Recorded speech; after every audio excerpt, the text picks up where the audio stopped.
Hi, it's me again with Corel Draw Tips and Tricks, and I just made a video on how to lock an item so you wouldn't mess with it when you're finding and replace it, but it was a little bit maybe confusing. So this item is locked, and if you see, you go under Unlock Object. Now we could grab each individual petal of this flower. We're going to select them all. We're going to go to Range, and I'm going to Lock Object. I can't move that object. I can't touch it. I can't change it. You've got little lock signs all over it. But I want to change this gray without messing with these grays, and these are identical.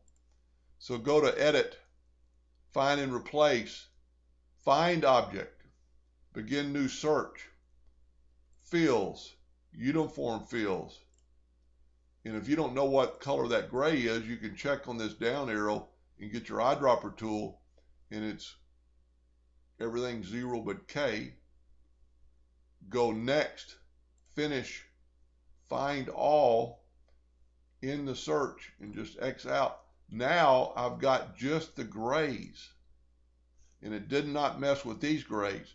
And the reason that's important, if you wanted to make it a lighter shade of gray, you can change them now because you've got them selected. Now once you select off of them, they're back to individual. So the smart thing to do is when you have them done, you could go up to Range and you could group those grays together. Now these grays are together, but the blacks still aren't. Anyway, I hope that helped a little bit, and thank you for watching.